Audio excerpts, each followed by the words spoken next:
Ako urong dito, and I said I would stake my honor, my life, and even the presidency.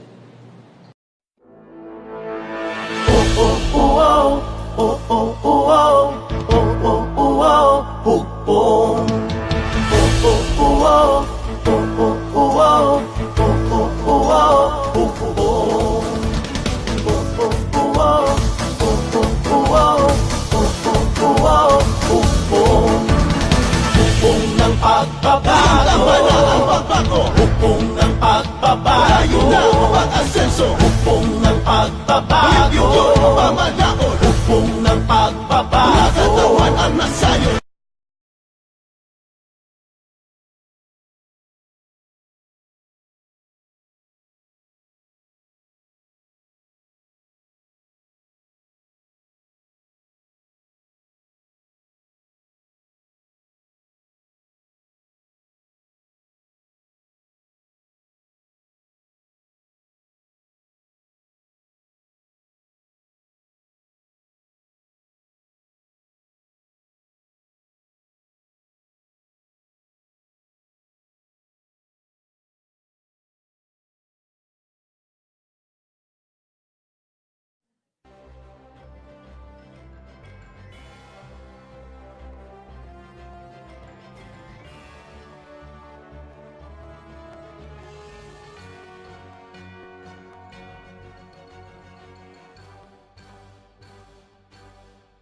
Good morning, Malacañang Press Corps at sa ating mga bisita from Quezon Province, yung mga media sa Quezon Province. Let's now have Presidential Chief Legal Counsel and Presidential Spokesperson Salvador Panelo. Good morning, sir. Morning. Welcome, members of the press from Quezon Province. You can start asking questions. Courtesy of the House, Okay, sir. coming from Joseph Morong, your province mate. I defer to my province. Exactly. Sige, pwede daw magtanong, sir? Okay lang daw po Yeah, of magtanong. course. Okay.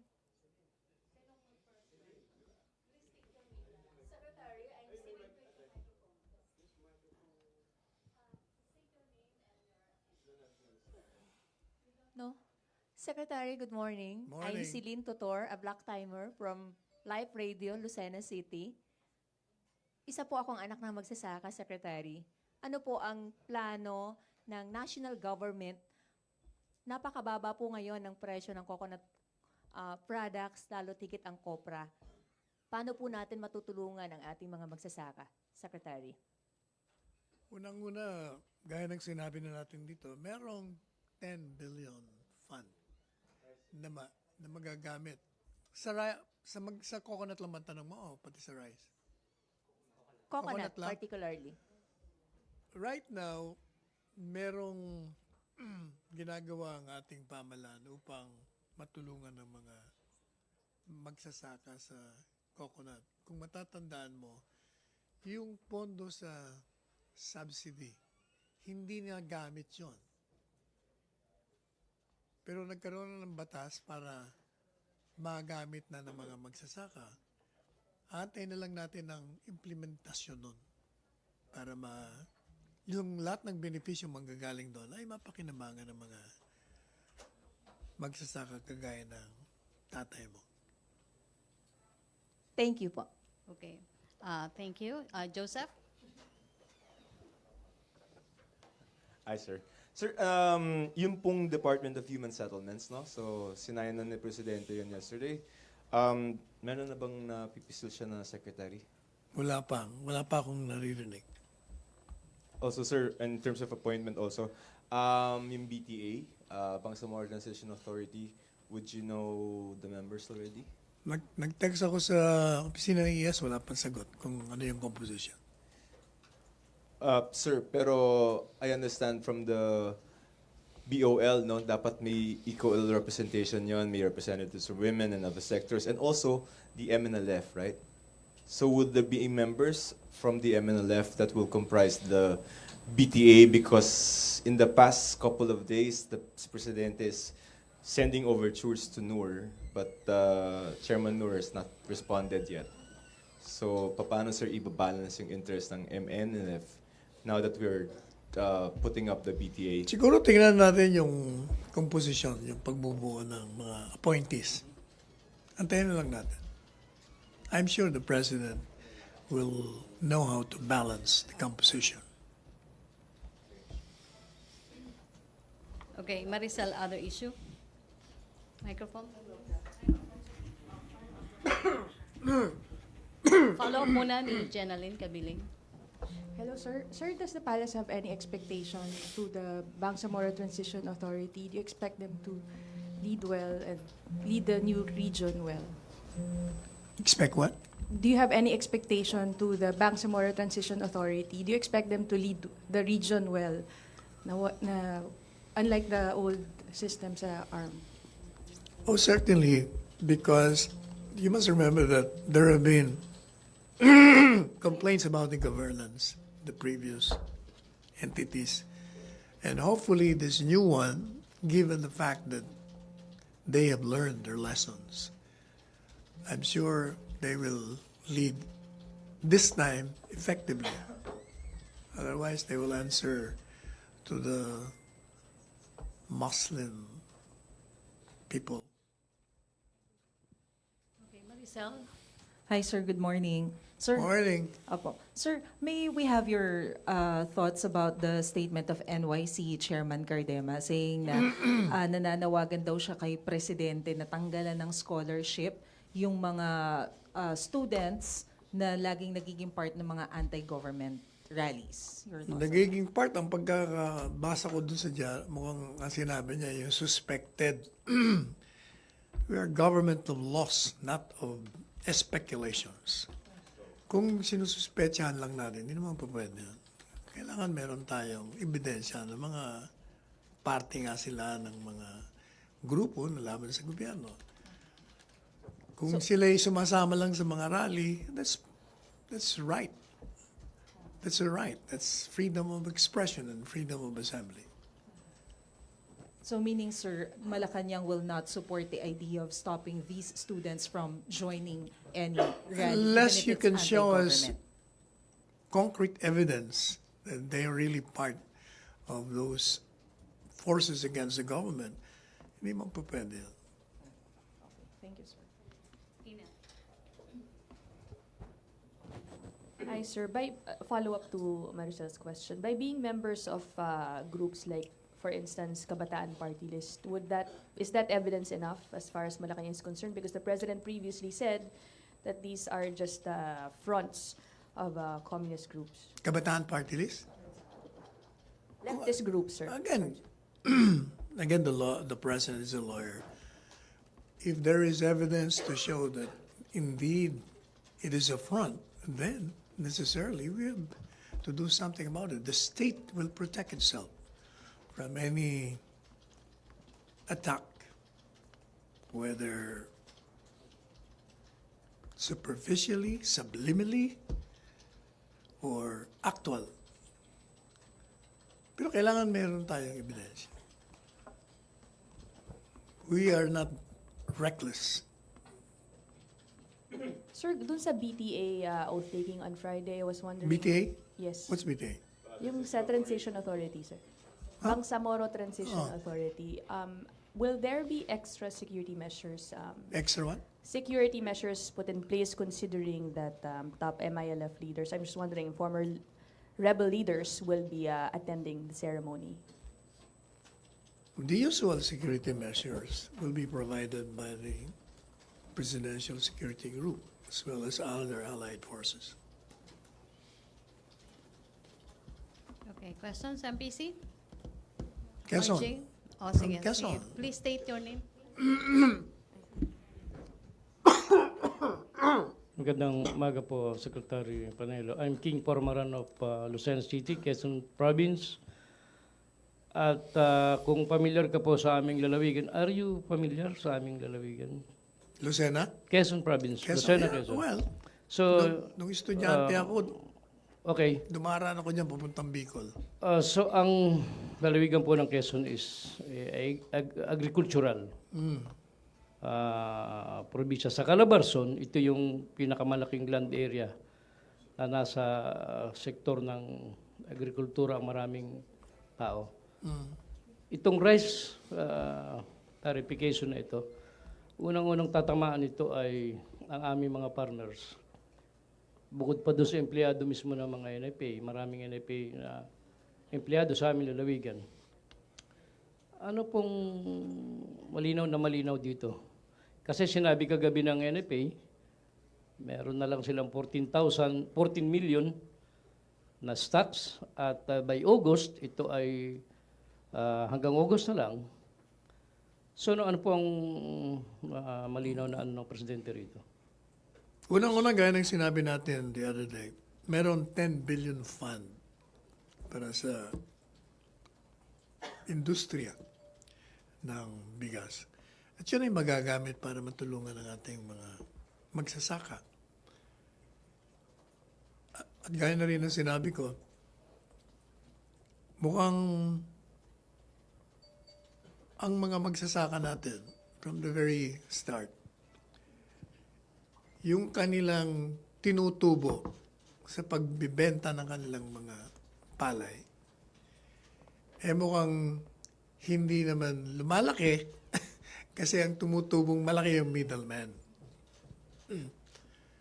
Pero nung pag yan kasi binuksan mo ng merkado, may problema ang middleman doon, kaya sila nagreklamo Magkakaroon ng kompetensya at siguradong babagsak ang presyo ng bigas para sa kabutihan ng lahat. At yun namang mga farmers, kaya sila nahihirapan noon because kukonti ang kanilang produce. Why? Simply because ang dami nga nilang problema. Walang mga binhi, walang pang-fertilizer, walang mga pang-irrigation. With that 10 billion fund, malaking may tutulong sa kanila. Lalaki ang produce nila, lalaki ang kita nila. So paano kung itong mga papasok? Sapagkat niluwagan na natin ngayon pwede na kahit sino mag-import ng bigas. So yung competition po, paano po yun? Baka mas mura yung manggagaling sa labas ng bansa compare sa pinoproduce ng ating mga farmers.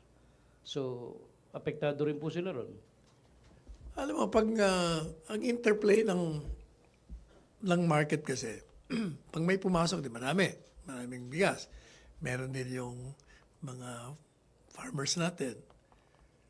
Magkukompetensya sila. Ang mga taong, ang greater majority, siyempre makikinabang kasi babagsak ang presyo Pero naman yung sa parte ng magsasaka, lalaking kita nila simply because matutulungan na sila ng gobyerno, unlike before, hindi sila natutulungan. Kung mas malaki ang produce mo, mas malaki ang ino-offer mo sa merkado, unlike before, na nangkokontrol lang yung mga middlemen. Okay. Thank you, sir. Thank you, sir. Okay, RJ muna, RJ. Si Henry pala, taga-Quezon na ngayon? Yes, sir. O dati kang taga-Quezon? Proud Luzon. Sa Quezon Memorial College kaya ito nag-aral. Hi, sir. Sir, the president himself said that leftist groups are communist fronts, right? And that's why he fired some of the left-leaning members of his cabinet. So by joining alone a leftist group, if I'm a student, I would lose my scholarship. Because, again, you said that being leftist, that's being part of the communist groups, and you take communist groups as anti-government forces. Kung yung leftist talagang may ebidensya na left, at yung estudyante sumali doon na alam niya na yun, kalaban ng gobyerno, kung may ebidensya ka. Pero kung hindi naman, hindi naman lahat ng estudyante na sumasali sa isang organisasyon ay alam nila na gano'n.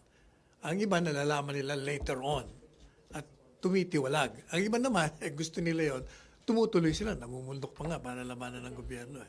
So depende. Dapat case-to-case basis. We cannot just dismiss or remove the scholarship from them but just because we're suspecting them. What I'm saying is, hindi tayo reckless. But sir, suppose I'm a member of a leftist group. I intended to join like Kabataan Party List, League of the Filipino Students, CEGP, then I would lose my scholarship just because I'm a member of these organizations. Unang-una, yung sinasabi nyo, suggestion nyo nung chairman ng National Youth Commission, that's But not we are asking, sir, if you agree with that suggestion. Hindi to the ba chairman. sinagot ko na yun? Kung may ebidensya na ikaw ay talagang kalaban ng gobyerno, dapat wala. Pero Bakit ka sir, naman?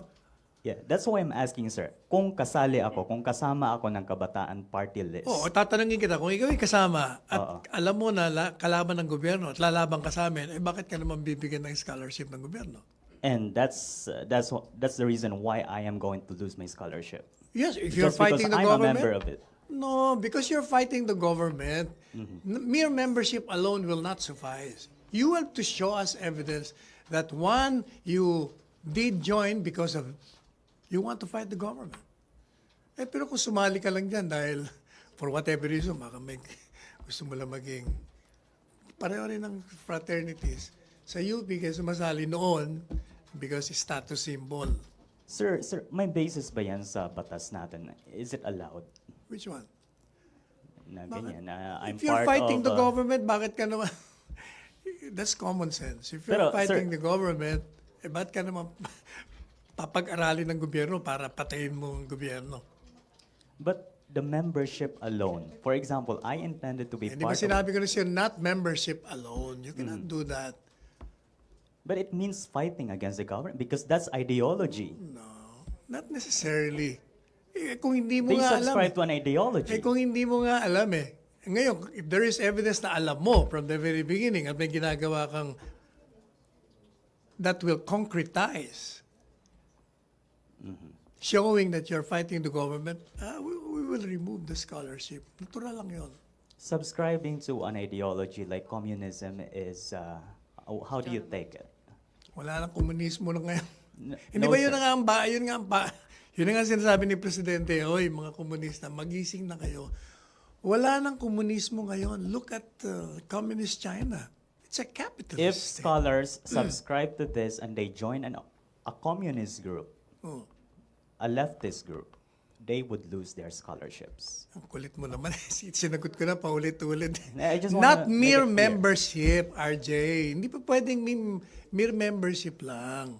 Kailangan merong ebidensya na more than your membership.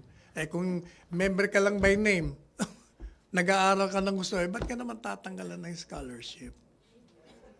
Okay, thank you, RJ. Chona? Sir, could you expound when you say evidence? Anong Kung nakita na kasama ka sa mga plano against the government, halimbawa, nagkaroon ng raid, tapos ikaw pala'y kasama doon, nagpaplano ka, ang laking ebidensya nun. Pero kung sumasama ka lang you just express your dissent to government policies, ay kasama sa demokrasya. Okay. Follow-up, Jeneline? Sir, follow-up lang. Sir, just qualify the fighting the government. Does this mean yung taking up arms, or yung pag-protest rallies, joining protest rallies is just okay? Ang sinasabi ko kung kasama ka sa pagplano laban sa gobyerno. Kung fighting the government ng actual, di obvious na yun. Pero yung mga subtle na kasama ka sa pagplano, Sir, armado, hindi pwede. Taking up arms is not allowed. kung armado, hindi pa pwede. Kung armado ka, dila. Sir, yung mga students, they are taking up arms, that is not allowed. Pero joining protest rallies is okay. Because it's part of Hindi freedom ba of si expression. Presidente nga nag-i-encourage na magmarcha kayo sa kalsada if you have grievances with the government? That's a constitutional right. But if you use rallies to foment violence, to incite sedition, that's a different story. Iba nang usapan. Pero kung sasalita ka lang doon, hindi mo nga si Trillanes kung ano pinagsasabi. Tinatawag pa magnanakaw si Presidente, hindi niya pinapatulan. Okay, other issue. Henry? Henry? Secretary, before my question, yung mga aktivista na umano ay nahuhuli ng mga militar at pulis na kasama na ng mga NPA Oh, sa yun. recruitment, organizing yung kanilang mga protesta. Pagka ganoon, definitely tatanggalan na ho ng Oy, scholarship definitely yun. naman. Bakit naman hindi? Unang-una, hindi demanda ka, di nakakulong ka pa pag magkataon. Paano ka pa makakapag-aral? Pero allegedly lang, wala pa namang Hindi. demanda, wala pang, kumbaga, wala pang sapat na ebidensya. Pero kung nahuli ka nga, nakasama ka ng mga NPA, that alone is probable cause. Alright. Speaking of NPA ho, kahapon sa speech ng Pangulo, may binanggit siya tungkol kay Capi del Agcawili. Yes. Sabi niya, I think Attorney Agcawili has sounded off. He was coming to talk again. And I told the military and the police just allow him, for after all, it's all just, we are on a waiting period about the appropriate time to talk about peace. Ano ang partikular na punto rito ng Pangulo? Pag dumating, pumasok ng bansa si Capi del Agcawili, hindi siya pwedeng arestuhin ng militar at pulis. Gaya nga ng sinabi nung Presidente, they're welcome to come. They want to talk. Hindi sila pa-arrestuin. Kung matatanda mo nung huli, di ba, supposedly they were coming. Kaya lang, they expressed apprehension na ma-arresto. Dahil daw may salita si Secretary Anyo. Eh, di ba, ang sagot namin doon, kaya nga tayo mag-uusap at ba't naman kayo a-arrestuin? In other words, hindi ba sinabi ko na noon, misplace yung apprehension nila. Kaya they were welcome. Eh, pero hindi, ayaw naman nilang tumuloy.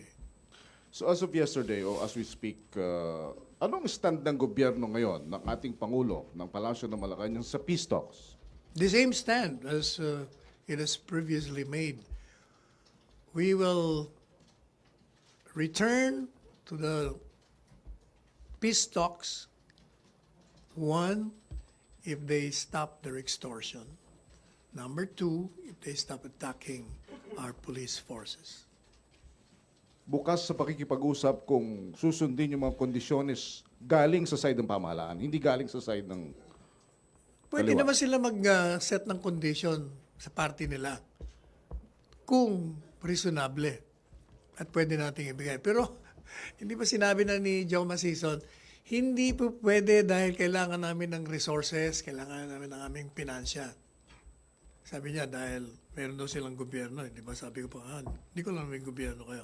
Kailangan nila ng resources, finances, kailangan ng extortion activities. Kasi yun ang nagpipinan sa kanilang pakikipaglaban sa gobyerno. Hindi dahil meron silang pamahalaan.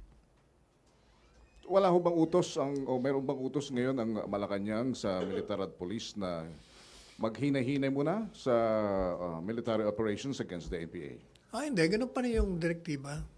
Which is? Hindi ba? Go after them because they're fighting the government. Now, kung magkaroon tayo ng peace talks, di ceasefire tayo. Provided, payag kayo dun sa kondisyon na ini-impose ng Presidente. Alright. Thank you, sir. Okay, follow up. Danielle, then Tina and Rose. Sir, good afternoon. Sir, Secretary Anyo is pushing na ilalabas daw yung narco list ahead of the 2019 midterm elections. Suportado po ba ito ng Palas? Di ba si Presidente na naglabas na rin nun? So it goes without saying. Kung si Presidente mismo naglabas. Okay, Tina. Sir, good afternoon. Sir, may call yung isang grupo na sa Duterte administration na sana huwag alisin sa UN yung record ng 625 enforced disappearances. What's your take on that? Can you please give us details on the mission of the group who went there from NSA yata and some PCO who went to Europe? I think that question should be directed to the PCO Secretary. He's the one involved in that. As regards, sir, sa position ng isang grupo na sana sana i-retain yung 625 forced disappearance cases, anong position ng Malacañang, sir? Ano yung grupo? Ano bang gusto ng grupo? The list, sir. Alisin sa... Sinong grupo ang nagpapadilis? Ang PCO. Families, hindi, nagpapadelist ang administration. Yung grupo na dapat sabi i-retain yon sa records, yung families of disappeared for justice or desaparecidos. So they Specifically, want it retained. sinong instrumental ng gobyerno nagpapadilis? Ang PCO? I think that's why they're on a mission sa UN. I think you should direct first the question to the PCO secretary. Hindi ko alam yung kanilang official mission. Okay, sir. And then pag may sagot siya, I'll respond. Okay, Rosalie. Ang alam ko lang, gaya ng statement kong binigay sa inyo,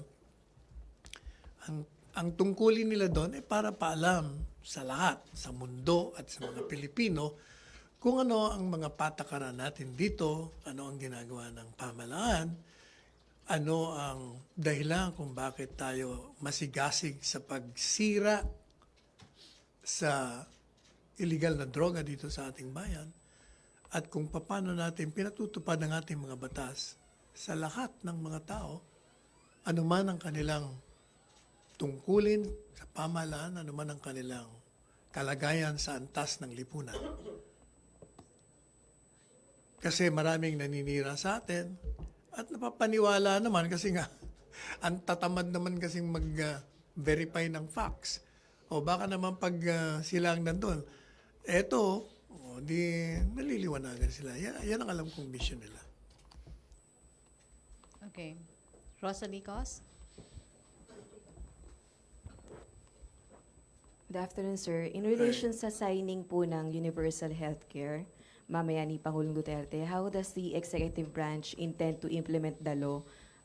Given sa sinabi ng Department of Health na may 40 billion pesos pa po na kakulangan para i-implement sa unang taon yun pong UHC. Hindi pa po na ipapasa yung higher sin tax kung saan kukunin yung kakulangan po sa budget para maipatupad yung universal healthcare. Kung wala pang pera, di we'll have to... Kung ang project mo, 10 projects in 1 year, kung hindi mo naman kayang pondoan, di medyo i-reduce mo na muna. Kung pagkakasyahin muna natin until such time na dumating yung pondo. So gradual implementation po. We don't expect this year na mako-cover ang lahat ng Filipinos dun po sa UHC. Gradual ang implementation, pero mayroon pa namang there are many ways to augment the resources. I'm sure our government will know how to source funds in accordance with the Constitution. Does Malacañang see the need to increase the contribution po sa PhilHealth this year para i-augment? Is that one way po? Aside from sin tax po, yung pong PhilHealth contribution. Pag-aaralan lahat yan kung ano ang makakabuti sa ating mga kababayan kaugnay sa kanilang kalusugan. Thank you, sir. Okay, MPC questions. Joseph Morong. Sir, sa budget po, no? Wala sa BICAM yung cash-based budgeting. Ibig sabihin, ang gusto nila is obligation-based. Obligation-based is basta may project ka na pinaplano, hindi siya subject to, bibigyan siya ng budget kahit hindi pa tapos yung mga feasibility studies. No? What Secretary Jokno wants is a cash-based budgeting, meaning for 1 year, dapat pinopondahan ng government yung mga projects na klaro na matatapos. May plano and nakalatag na, right? That's what Secretary Jokno wants. Palace position is supporting Secretary Jokno in asserting that the government will implement a cash-based budgeting. Ano pong position? Do you support? Sinabi mo na yung position, di ba sinusuportahan? Di yun ang position. I'm asking, is the palace, is President Duterte supporting Secretary Jokno Yes, in that? yes. Because po? Because sa palagay ni Secretary Jokno, yun ang mas makakabuti sa ating mga projects. Do you think, sir, that it is better in terms of avoiding or preventing Corruption. Sa tingin ko, yun ang sinasabi ni Secretary Jokno. Because, So that's why supportive tayo nun. so kahit sir wala yan sa BICAM, ipipilit natin, no? Kasi it's not in the BICAM. So pwede ba yun baguhin sa final Hindi. CA? Ang BICAM ang magde-decide kung anong klaseng pamamaraan. Yes, pag enrolled bill na yun, di either pipirma ni Presidente o ibibito niya yung line Alright. item. Yun ang mangyayari. So at this point, sir, at this stage, at the moment, ang BICAM says obligation-based. That's not what Secretary Jokno Hindi pa wants. naman, maraming miyembro ang BICAM. Di ba? Nakita na rin natin, sabi, hindi papasa. Tapos, finally, the BICAM decided to pass the budget. In other words, hindi pa natin alam. Let us, tingnan natin. Sir, but it's ratified already, the BICAM? What do you mean? Nakalabas na sa kanila, sir, nasa palace na yata. Sa palasyo na? Will the President exercise a veto power? If he feels that he should, he will. And given that he supports Secretary Jokno, yes. Logically, yes. So cash-based. But, yes. you know, everything is subject to change without prior notice. The president can always change his mind depending on the situation, depending on the need, depending on the necessity. If he feels na pwede pala ito, yun ang gagawin niya. He's an experienced man. He was member of Congress before, has been executive for 23 years. So, punong-puno siya ng karanasan. Sir, backtrack lang a little bit na yung sa plano ng NYC. Youth Commission, sir. Okay, legally, sir, if he says that the government should withdraw scholarships of the students who are suspected to be members of leftist organizations, he can do so on what basis?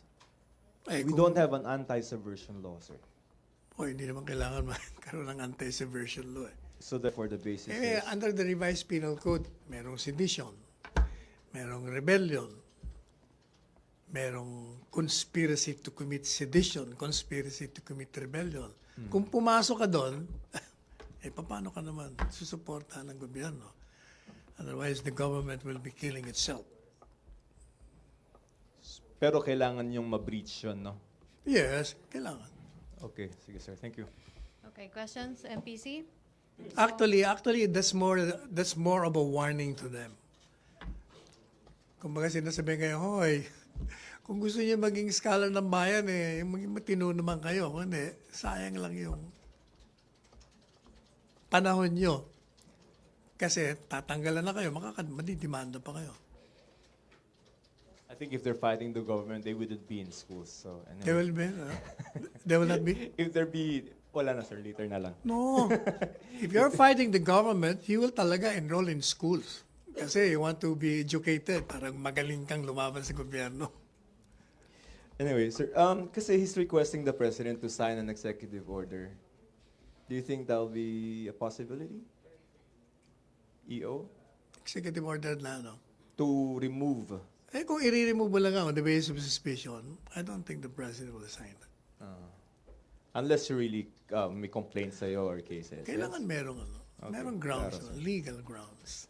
Okay, MPC? Reasonable ground. Questions? Mag-Quezon muna tayo. Pwede ba, Secretary? Sige, please state your name. Magandang umaga po. Dick Cantos po, Radyo Pilipinas, Lucena. Ano na po ang clear statement sa ika-4 na tranche ng salary increase ng state workers? Ano ang ano? Ano na po ang status noon ng ating ika-4 na tranche ng salary increase ng government employees? Kung napasa na yung budget at napirma na, di meron ng pera to fund. Salamat po. Okay, Joyce Balancio.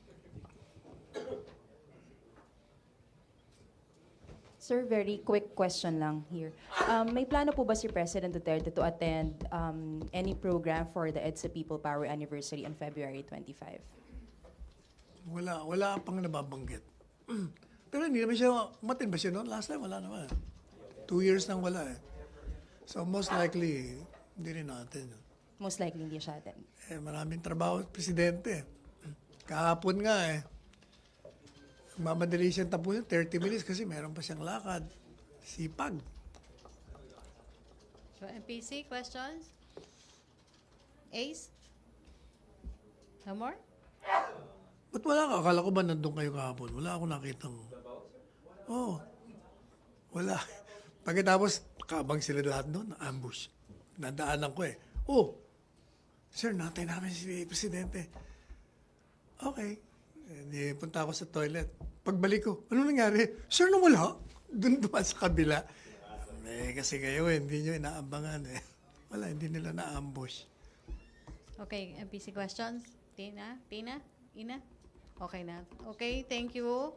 Thank you, Malacañang Press Corps. Thank you, Presidential Chief Legal Counsel and Spokesperson Salvador Panelo. Back to my studio sa Radyo Pilipinas and People's Television Network.